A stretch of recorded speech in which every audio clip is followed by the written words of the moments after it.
ئێمە لە هەلومەرجێکدا کە کوردستان بە بارودۆخێکی هەستیاردا تێ ئەپەڕێ بە تایبەت قەیرانی دارایی باڵی بەسەر هەرێمی کوردستاندا کێشاوە و دۆخ و ژیانی گوزەرانی خەڵکی کوردستان لە دۆخێکی زۆر خراپدایە. بەداخەوە لەم سەروبەندەدا ئێمە بینین هێزێکی زۆر جوڵەی پێکراوە بۆ ناوچە سنووریەکان. ئەگەر بنمونە وەربگرین بۆ ناوچەی باڵەکایەتی و سنووری سۆران و سیدەکان و هەروها دەڤەری بادینانیش ئەم هێزانە لە بەرامبەر یەکوەستان و بە بەکارهێنانی ئەو چەکانەی کە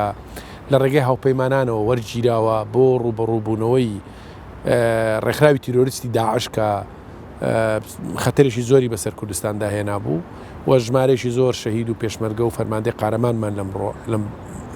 لە ڕوبەڕووبوونەوەی داعش شەهید بوو. بۆی ئەم چەکانە بۆ شەڕی داعش دراوە نەک بۆ شەڕی کورد بە کورد. و پێشیش ئێمە هەموو لایەکمانەزانین لەم پەرلەمانی کوردستانە و سەرکردە سیاسیەکان و سەرۆک مامزەلالی خوالی خۆش بوو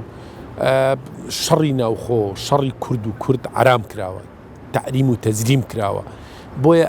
لە هەلومەرجێکی ئێستادا کە دۆخی دەرونی هاوڵاتیان سەبارەت بە دۆخی دارایی خراپە جوڵە پێکردنێم هێزانە ئاوادانکردنەوەی سەنگەری تازە لەسەر شاخەکان و لەسەر سنوورەکان و بەرامبەر بە هێزێکی کوردی ئەمە پێمان وایە ئەمە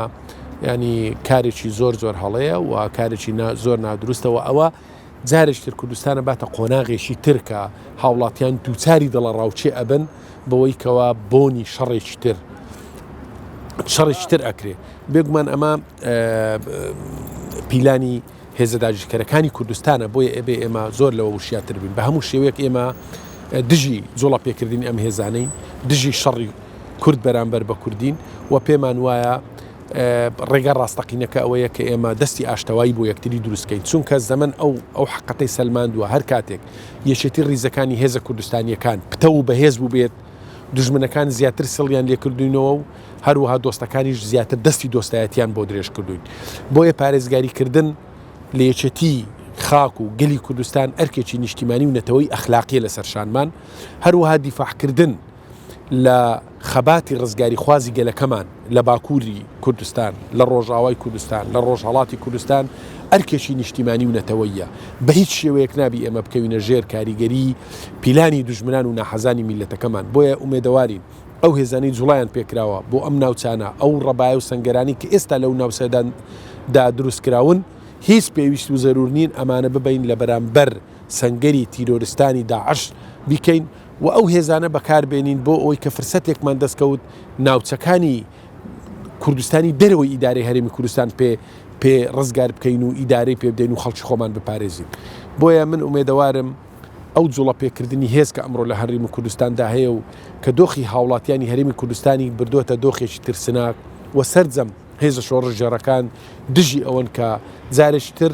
شەڕی کورد بە کورد هەڵبژیرسێ ئومێدەوارم ئەو هێزانە بچنەوە شوێنی خۆیان چونکە لە ڕاستیدا ئێمە بە هەموو شێوەیەک ئیدانەی ئەو هەنگاوە ئەەکەین کە ئاراستەکەی بەرەو ئەو ئاراستەیەک بێت کە شەڕی ناوخۆ جارێکتر خوانە خواستان ڕووبدات و پێمان وایە ئەمە کارێکی ڕاست و دروست نییە. ڕێگە ڕاستەقینەکە ئەوەیە کە ئێمە پشتیوانی لە خەباتی ڕزگاری خوازی گەلەکەمان بکەین لە باکوور لە ڕۆژهەڵات و لە ڕۆژاوای کوردستان هەر چوار پارچەکە بەیەکەوە جوانەیمە تەواوکەری یەکترین بیریشمان نەچێ لە قۆناغەکان خەڵکی باشووری کوردستان کە لێی قەوماوە لە ڕۆژهەڵاتی کوردستان لە ڕۆژاوای کوردستان لە باکووری کوردستان هێزە شۆڕژێرەکانی تر بە کەڵکی ئێمە هاتوونە. بۆیە تاکی دەکەینەوە لەوەی کە ئێمە ئەمەمان بە هەنگاوێکی خراپ و خەتەرناک زانین ئومێدەوارین ئەم هەنگاوە ڕەبگیرێت.